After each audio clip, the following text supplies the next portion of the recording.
Hope your work week is off to a good start. We're starting Monday with our daily tally on the 300 level amid news of eased social restrictions come July, as about 30% of the population has currently received one dose of the COVID-19 vaccine. We have details later on the program. Here first is the broader pandemic coverage with our Konsoa.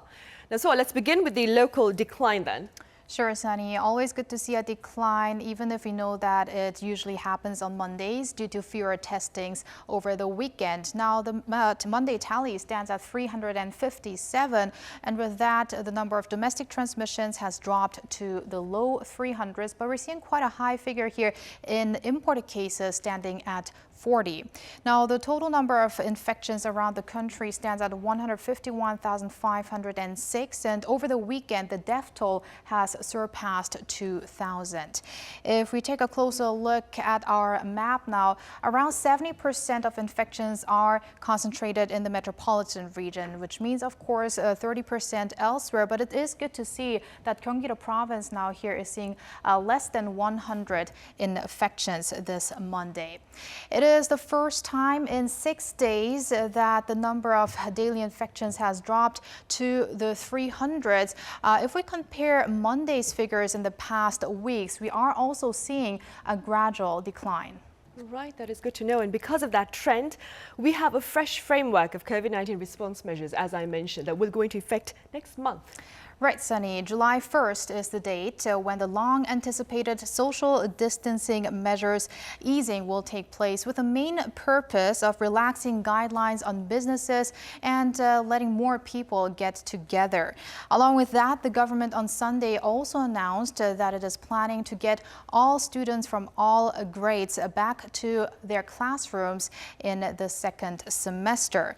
Now, for a closer look at the revised social distancing scheme, the current 5-tier system will turn to a simplified 4-tier one. The level will be decided on the weekly average of infections per 100,000 people. And under that system, we expect the capital region to be under level 2 and other places under 1. Now, the nationwide ban on private gatherings of 5 or more people will also undergo a change. There will be no caps regarding private gatherings for non-metropolitan regions, while in the capital region, up to 6 can get together from July 1st for 2 weeks as part of a transition phase, after which up to 8 will be able to gather. Nightlife entertainment facilities in and around Seoul can resume operations, while restaurants, coffee shops, and gyms may be allowed to open until midnight from 10 p.m. So that means that has been extended from 10 p.m. to midnight. A finalized announcement is slated on the 27th this month. And here's some background on the reason for this new change. The revised social distancing system takes into account the management of the COVID-19 situation and strengthened prevention measures, medical capacity, as well as the vaccination process. The aim of the revision is to give citizens more freedom and responsibility in following antivirus rules prevention system. Now, as the health minister just mentioned, one of the reasons for the easing is the vaccination process. So let's take a closer look at the figures here. We've got over 15 million people in the country who have at least received one shot of COVID-19 vaccine, and that's equivalent to more than 29%. And also almost 8% of the country's population has been fully vaccinated. That's around 4 million people. Despite the positive developments, there still remains a high risk factor, not only here in Korea, but around the world. I'm talking about the Delta variant that was first identified in India. According to the World Health Organization, more and more countries, the Delta variant is becoming the dominant COVID-19 strain, with over 80 countries having reported Delta cases. Also, recent studies show it is roughly 60% more transmissible than the the Alpha variant, which was first detected in the UK. Last but not least, let's take a look at the global number of infections around the world. That stands at 179.2 million, with around 300,000 new cases reported in the past 24 hours as of noon Korea time. Those are the updates I have for now. I'll see you back after the government briefing. Sunny? All right, so thank you for now. Right, the pandemic has been affecting our physical, not only that is our physical health, but also our psychological well-being, and bearing the brunt of this reality are frontline medical workers. Do take a look. More than a year into the pandemic, the lengthy battle against COVID-19 has taken a great physical and mental toll for medical workers on the front line. 저희는 레벨 D 방호복을 입고 나서 근무를 해야 되기 때문에 이게 장기간 이 안에 오래 있게 되면은 어지럼증 호소하는 사람들도 굉장히 많았고 구토하는 선생님들도 있었어요. 검사 결과가 왜 빨리 안 나오냐, 이런 거에 대해서 문제 제기도 많이 하고, 음식에 대해서도 음식이 맛이 없다라고 얘기를 하면서 이제 바깥에서 먹었던 음식을 갖다가 먹고 싶다라고 컴플레인 하는 경우도 굉장히 많고, 그래서 그런 걸로 인한 감정적인 스트레스가 우선은 제일 큰 것 같고요. The growing psychological repercussions of the pandemic on frontline medical professionals have been very alarming in particular. According to a recent study on the mental health of medical professionals, more than half of those surveyed reported feeling anxiety, while 1 in 3 respondents said they were battling sleep disorders. Heavy and demanding workloads have been identified as the main culprit of the psychological distress being reported by medical professionals. 또한 현재 코로나 간호사가 13만 명을 넘어섰고, 간호사들이 방역과 백신 접종에까지 투입되고 있어서 업무량이 가중되고 피로가 쌓이고 있습니다. 프로라는 각오로 현장에서 근무하고 있지만 육체적, 정신적 한계가 다다랐고 힘들게 느끼는 경우가 많습니다. 역학조사 같은 경우에도 저희가 또 굉장히 현장의 선생님들이 어려움을 토로하시는 부분이거든요. 원래 해오던 선별진료나 역학조사나 이런 업무에 추가로 예방접종센터 업무가 추가됐다고 보면 되고, 실제로 이제 어느 지역 선생님께서는 저한테 전화하셔가지고 너무 힘들다, 어떻게 하면 공중보건의사 자체를 그만둘 수 있냐, 그런 식으로 그런 스트레스가 좀 심하다고 말씀도 하셨고요. The fear of infection from working in a high-risk environment is also adding to their psychological burden. 저희 조사에 따르면 이제 업무상 스트레스 중에서 가장 응답분율이 컸던 것은 특히 보호구의 착용이었습니다. 약 81%가 넘는 의료진들이 이제 보호구의 착용 당시에 굉장히 스트레스를 받는다라고 응답을 하였고요. 그 다음 것이 이제 60%가 넘는 사람들이 응답한 확진자로부터 감염을 받을 수 있다라는 두려움. Medical workers from across the globe are also voicing their frustration over the challenges they've been facing. Healthcare workers took to the streets in protest against the lack of government support that has left them struggling to cope amid the pandemic. There are related reasons, for example, to the burden of work.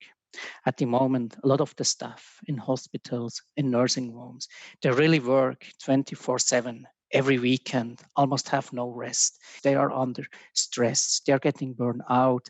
That is also linked to then other medical reasons. We even had cases of suicide related to that stress and burnout. In early June, the Korean government announced new measures to help address the mental health challenges being faced by the country's medical workers. With their fight against COVID-19 far from over, what more can be done to help medical workers cope with the psychological burden of the pandemic?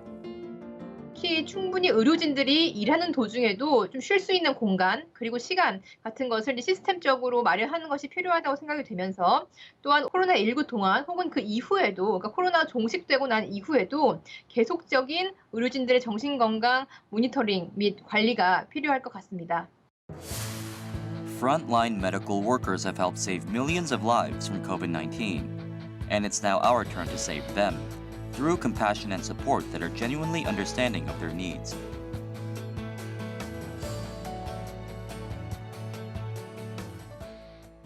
It's time now for the regular afternoon briefing on the COVID-19 situation here in Korea for this Monday. Now, as mentioned earlier, authorities have shared their revised framework of social distancing guidelines, which will be adopted starting next month. That would be July. Now, the new framework includes a 4-tier arrangement. Level 1 refers to scattered daily infections, meaning fewer than 500 daily cases nationwide, and the response involves individual compliance with simple and basic efforts to curb transmission. Level 2 refers to cluster infections within the community. That would be more than 500 but fewer than 1,000 daily cases nationwide, and the response involves limits on the number of people at both indoor and outdoor venues. Level 3 refers to larger regional infections that are more than 1,000 but fewer than 4,000 nationwide daily, and the response involves a ban on all gatherings for social purposes. Finally, Level 4 refers to a nationwide outbreak that would be more than 4,000 cases on a daily basis, and the response involves the imposing of a stay-at-home order. Now, for the specifics with regard to gatherings, under Level 1, there are no limits on the number of people meeting for social purposes, while events with 500 or more people simply require prior registration with local authorities, and rallies can host up to 499 participants. Under Level 2, social gatherings of up to 8 people are allowed, while events such as weddings and rallies can host a total of 99 people. Under Level 3, social gatherings can only involve up to 4 people, while events face a 49 people cap, as do rallies. Under Level 4, only 2 people can gather outdoors if a stay-at-home order has yet to be fully imposed, while all events are banned and only one-person protests permitted. Moving on to guidelines at places of work and worship. Under Level 1, workplaces, regardless of their size, are encouraged to adopt a working arrangement that allows workers a blend of online and offline options, while places of worship can host 50% of their capacity. Under Level 2, workplaces with 300 and more workers will be asked to have 10% of their workforce working from home. Now, the exception is the manufacturing industry, which, while places of worship can host 30% of their capacity. Under Level 3, workplaces with 50 or more workers will be asked to have 20% of their workforce working from home. Again, the exception is the manufacturing industry, while places of worship can host 20% of their capacity. Under Level 4, workplaces will be asked to have 30% of their workforce working from home, regardless of their size. The manufacturing industry, again, will be an exception. Places of worship will only be allowed to host virtual sermons. Meanwhile, at multi-use venues, under Level 1, basic prevention measures are encouraged with no restrictions on business hours. Under Level 2, venues will be asked to limit their patrons to 50% of their seating capacity. Also, restaurants, cafes and entertainment facilities will close doors at midnight, and local authorities will be permitted to allow for exceptions depending on their local daily tallies. But under Level 3, these businesses will have to close doors at 10 in the evening. Under Level 4, all nightlife entertainment venues such as clubs and bars will remain closed, while all other businesses can be open until 10 p.m. Now, we are still waiting for the briefing to start, so here now are the COVID-19 numbers for Korea for this Monday, as announced by SOA earlier on. We have a total of 357 new cases, of which 317 are local cases and 40 are imported. Right, the briefing is about to start. We'll come back to you afterwards.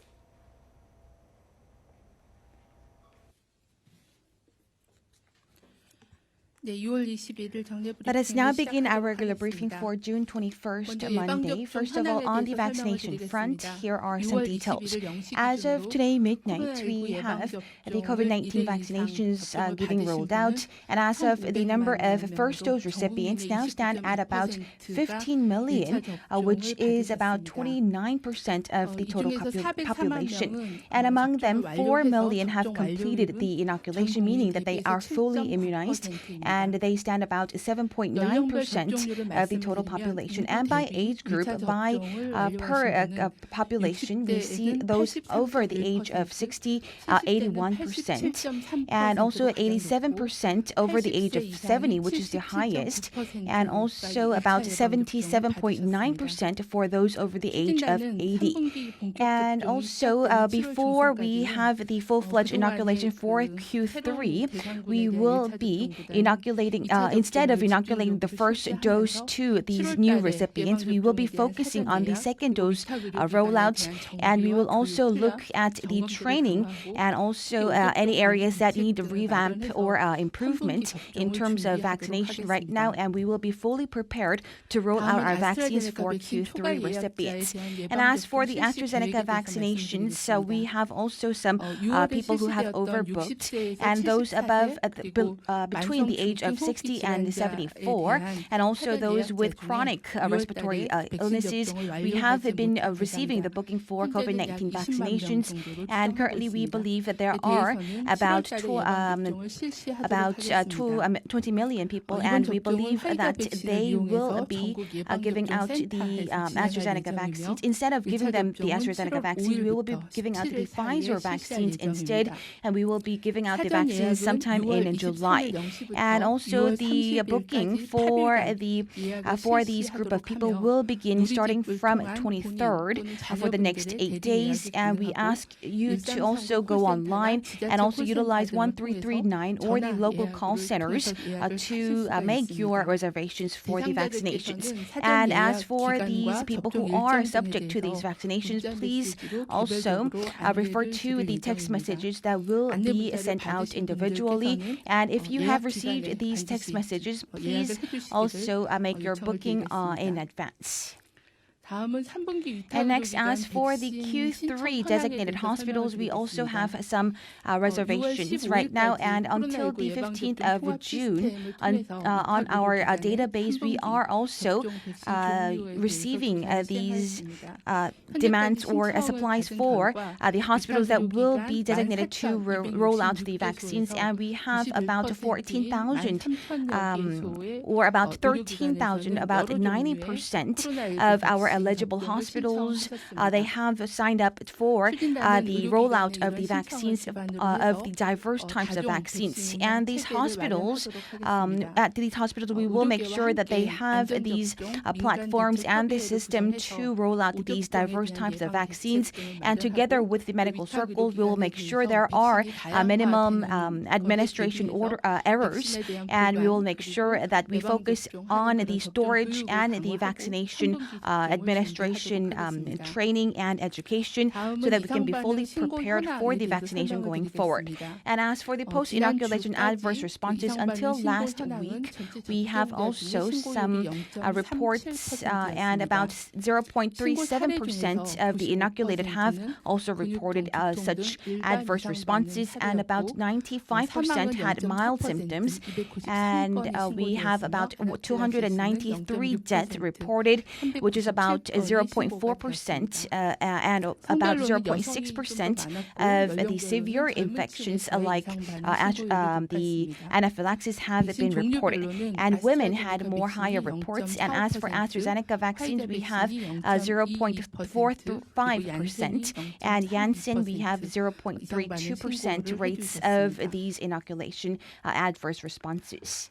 And as for the safe vaccination rollout, it is very important that we are fully prepared against such adverse responses. And right now, among all of these vaccines, anaphylaxis is one of the most severe symptoms. And also, as for the AstraZeneca vaccines or Janssen vaccines, we also have the low platelets and blood clots that are also reported to be one of the most severe symptoms. And in order to fully prepare and prevent anaphylaxis, it is very important that you stay at the vaccination centers for about 15 minutes. And even after returning home, it is important that you monitor your conditions for the next 3 hours. And also, as for the blood clots, and also as for the AstraZeneca and the Janssen vaccines, if you have received these two types of vaccines, it is very important that you monitor your conditions after the 4 days or 4-week period, and to monitor if you have any severe symptoms, and if you have any adverse responses, you need to go to the doctor straight away. And as for the low platelets, blood clots, you also have some suspected symptoms, and they are as follows. And they include severe headaches, also vomiting, and also loss of sight. And so if you experience these kind of symptoms, please also report to your doctor as soon as possible. And if you have difficulties in breathing or continued stomach ache or also swollenness of the legs or arms, it is very important that you go to the doctors as well. And as for the compensation task force screenings, we also have some updates. We have 18 rounds of similar meetings by the experts, and we have looked at the 446 cases of severe cases, including death, and we also looked at about 200 anaphylaxis cases, and so far we have 1 death and 3 severe cases and 72 anaphylaxis cases, which are 76 in total. These have been seemed to have correlation with the vaccines. And last week we had the 17 and 18 rounds of our screening meetings, and we have been looking at 12 new deaths. And among them, the low blood clots had 1 case. As for this case, we have been seeing the correlation of the vaccines. And as for the rest of these deaths, most of them were acute heart diseases, and also they were also due to other underlying illnesses like diabetes or high blood pressure or high aging. And as for severe cases, we have looked at about 42 cases, and among them, we have looked at the detailed data, and most of these cases were also due to the strokes or sepsis or other underlying illnesses, and we believe that they were the major causes. Therefore, no correlation with the vaccine have been reported.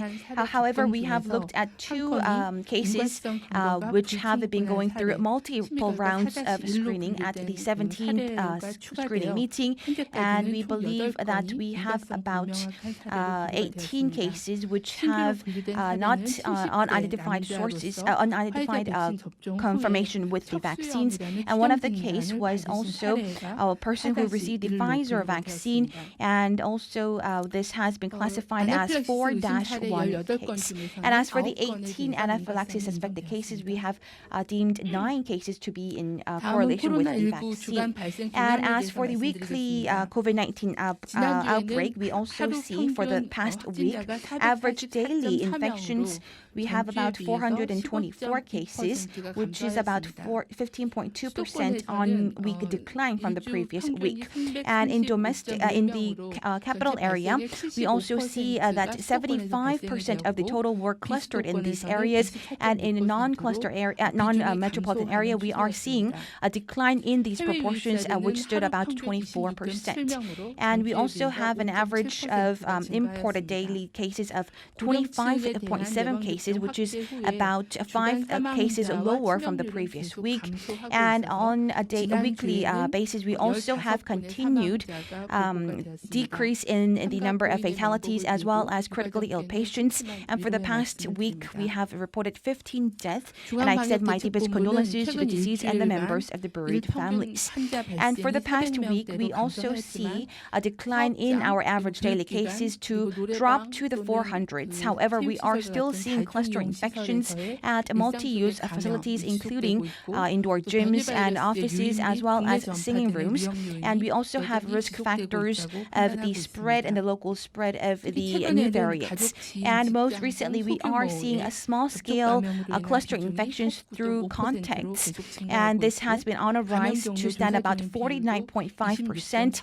And we also have unidentified sources of infection standing at about 26.4%. And new cluster infections as well. As for the 3C conditions, including the education facilities, saunas, and workplaces, and singing rooms, and at churches, we have been reporting the cluster infections as well. And to this end, the quarantine authorities would like to also note that we are intensifying our monitoring for these outbreaks. And as mentioned before, we are looking at these monitoring for the continued cluster infections stemming from contact with the previous confirmed cases. And it is very important that we identified the patients at an early pace. And we need to also cooperate fully with the doctors, regional doctors and pharmacists, and also have them recommend their patients to get tested.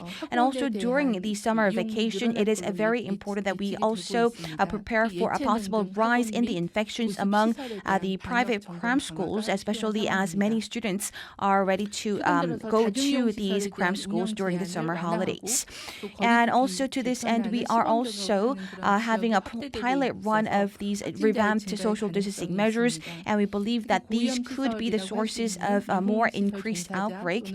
And also at high-risk facilities, especially those with high-risk groups, and also saunas, and also call centers, which are prone to virus infections, we are also going to bolster our monitoring and inspection. And also during summer, we believe that the wide use of AC, people could also become very hesitant to have regular ventilation. This is also one of the risk factors. And also the summer holiday is also a risk factor as well. And at closed-door spaces, it is very important that we also have multi-exits open to have a full ventilation possible. And at indoors, it is very important that we continue to wear face masks. This concludes my briefing for today. Thank you very much. Right, that was Chong Young with Monday's afternoon briefing, and I have our Kwon Swa here at the desk with a summary of that briefing. Right, Swa? Right. We are seeing a decline in COVID-19 infections in the past week. According to Chong, there has been around 444 domestic transmissions in the past week, and that's a drop by more than 15%. However, when it comes to imported cases, there's been a slight increase of 5.7% to an average of 26.7. However, the number of people in critical condition and also the number of COVID-19 related fatalities is on the decline on the back of the vaccination drive in the country. And regarding that, Chong stressed before the third quarter vaccination plan, the government will focus on people to be inoculated with their second dose if they need a second dose, depending on the product. So then after that, they will focus on the new people subject to vaccination, which will start with registration for those people. And also a quick update on the medical facilities that have applied to inoculate people in the third quarter. There are around 13,000 of those, or 91% of more than 14,000, who said that they're going to roll out diverse types of vaccines. I see. Well, that is good to know. All right, so thank you very much for that. Thank you. See you tomorrow.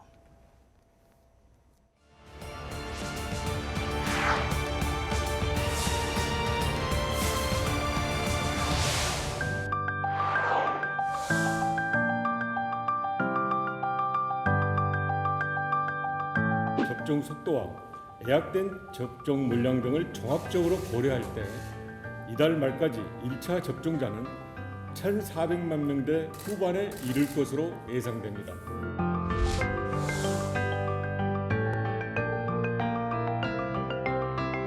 새로운 거리두기의 핵심은 자율과 책임을 기반으로 하는 지속 가능한 방역입니다. 즉 그동안 5단계로 운영하던 단계를 4단계로 조정을 하겠습니다.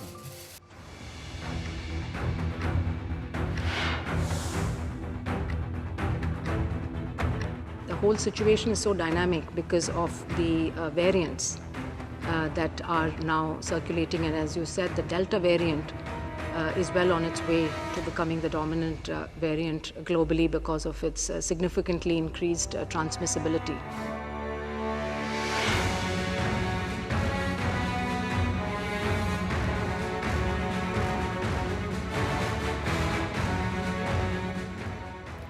Over the weekend, authorities made public their framework of revised social distancing measures to go into effect from July.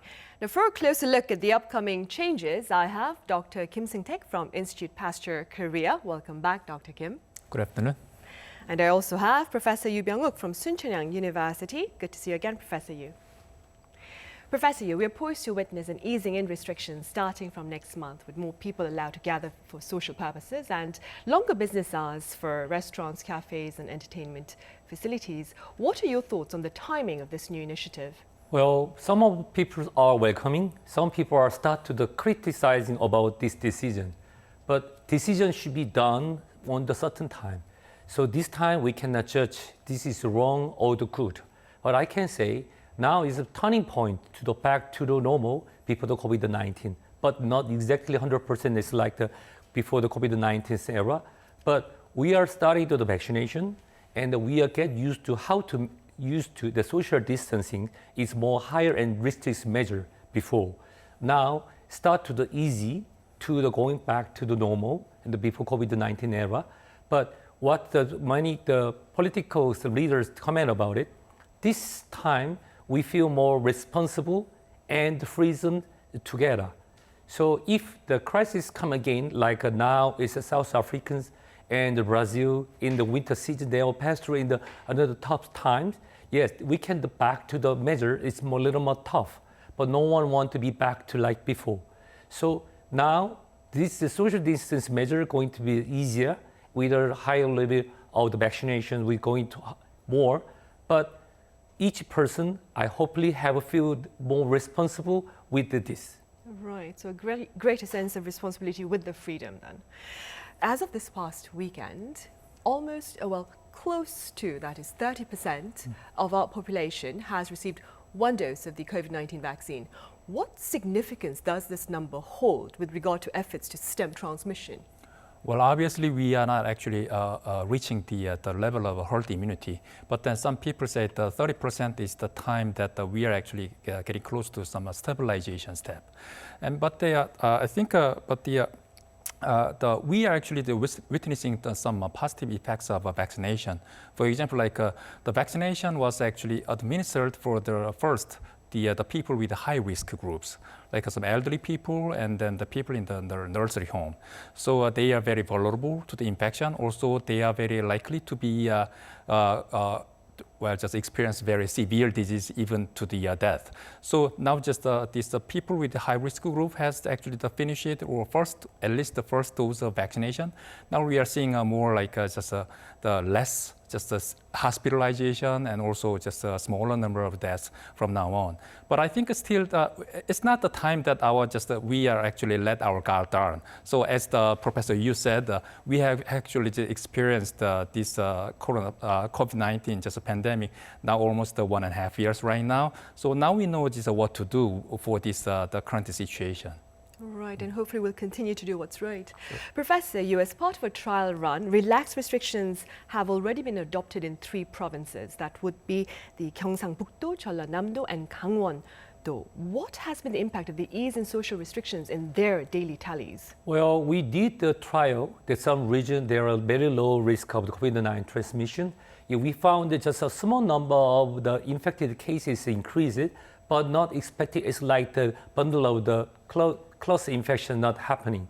So fortunately, we have some evidence in the trial, but don't miss about this the fact, because the Jeonnam province and the Gangwon province and the Gyeongsang-Buk-do province, there are just a few people live in the certain province, even the elderly people. There are no moves around. So this evidence shows us, yes, less context and less people, less transmit. We just review about getting the again of the principle of COVID-19 transmission. But if we relaxing and ease in the metropolitan area like the Seoul, Busan, and the bigger cities, nobody knows what exactly going on. But anyway, we are open and start to get easier because it's never back again. But we never forget about it. The people who already started to for easier, ready to take off the mask, and they get appointment to going out to France for nearly 1.5 years. So, but problem is principle of COVID-19 is never gone. With a gathering, spreading, and we not protect each other, we infected. But these 3 programs trial help us understand to that, yes, with time to relax and easy, but not fall immediately and suddenly and together. Right. Dr. Kim, authorities here have temporarily adopted the cross inoculation for those who receive the first dose of AstraZeneca with a second dose of Pfizer being expected, that is. What are your thoughts on cross inoculation? Well, this cross inoculation is not really just a new idea. This conceptually, this has actually thought about just a long time ago. But then actually one of the reasons that we are actually think about this sort of just mix and match vaccination in this case is some very rare just blood clot issues generated by some adenovirus vector vaccine.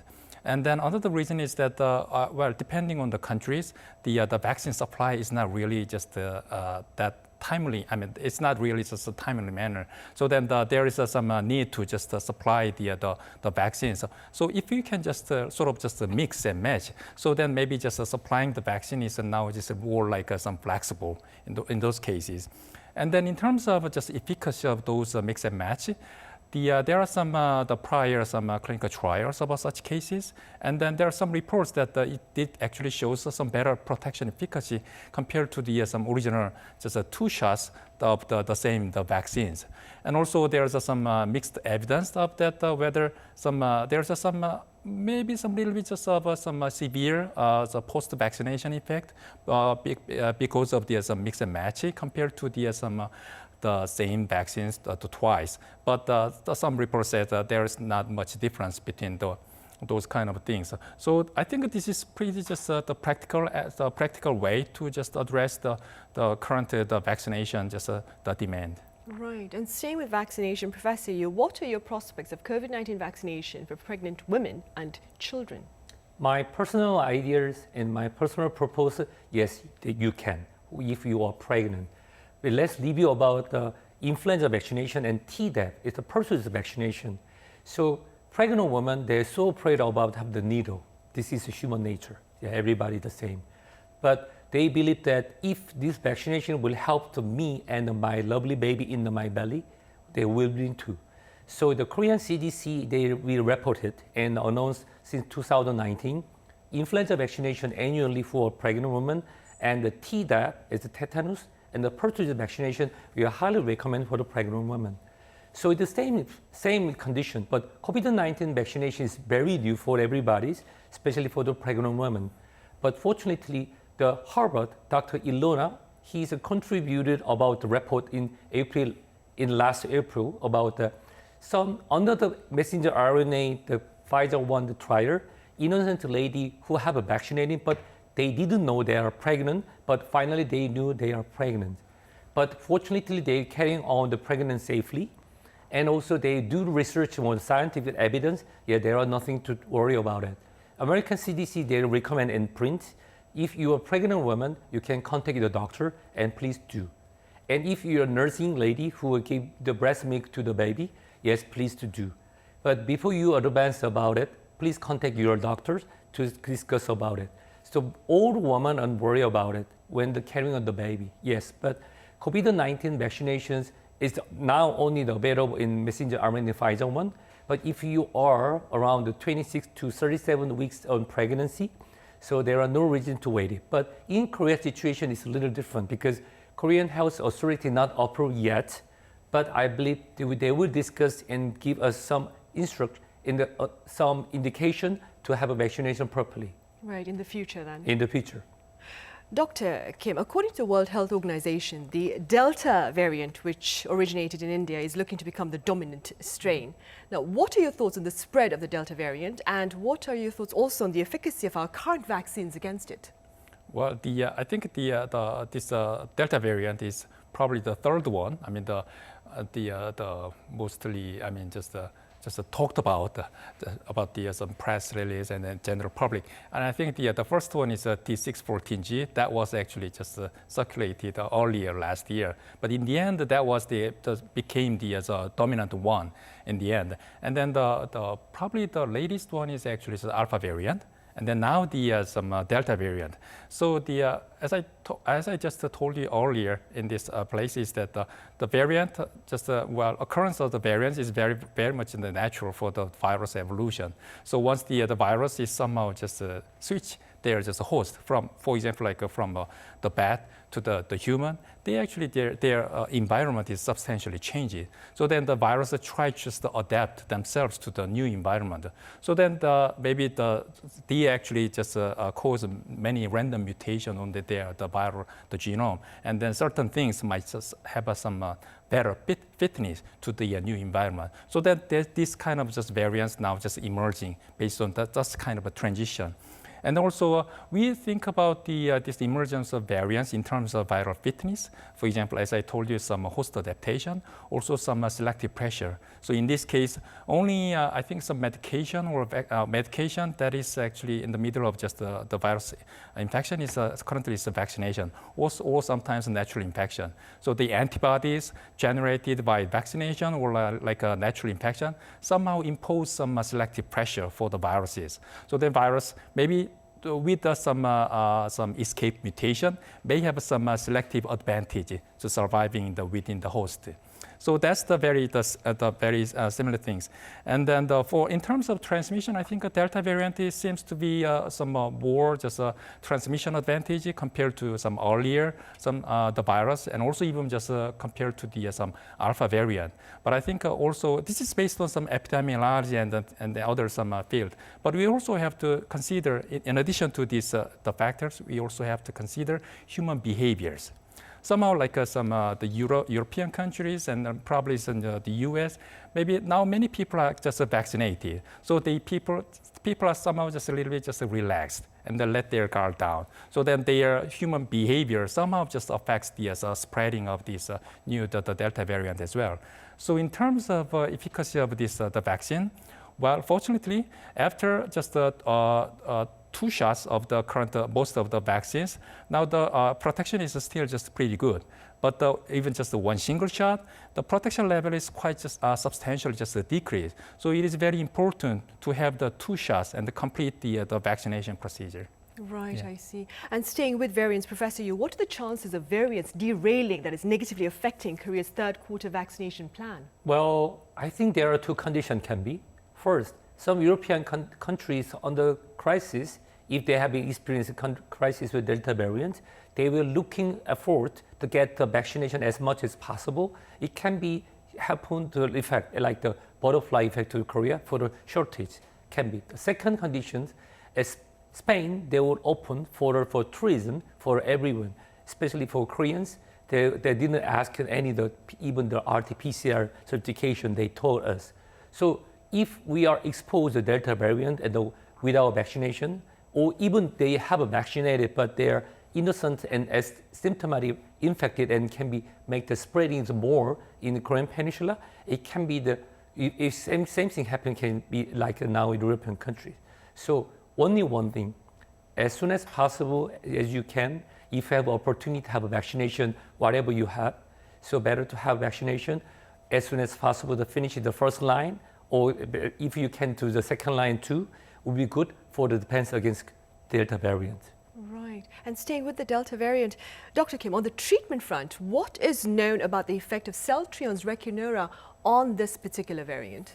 Well, I just came to know that the Korean National Institute of Health actually announced that the Celltrion's antibodies is somehow just still effective against the Delta variant. But I haven't seen any just enough data in terms of, so I think based according to the report, we will see just more detailed data just late June.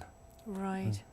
Meanwhile, Professor Yu, education authorities are looking to open academic doors fully come autumn. Now, what are your thoughts on efforts to ensure safety within schools, given the cluster infections that we have within classrooms at Hagwons and at schools? Yes, private academic region, they have shown us the cluster infections. But, the Jung and their colleagues have researched about in the school, the cluster infection is extremely low than our normal societies. So I believe that school should be going. But if the fully open, it depends on the the inoculation project in the schools, the school guys and the teachers. So as soon as possible, they have a vaccination. So I believe there are nothing to worry about because usually school boys they are infected from their parents, not from their colleagues and in the school mate. So I believe even if the school there something happen, we can be depends. And also the young students they have the mild symptoms and they're passing good with the COVID-19. So as soon as possible, if we done the vaccination for school members, we can open the school as like the Minister of Education with their planet. I see. All right, Professor Yu, as always, thank you very much for your thoughts. And Dr. Kim, thank you very much for your insights today. Right, along with efforts to ease restrictions are concerns about resurgence. So do seek to do your part to keep safe by abiding by all existing measures. Thank you for watching.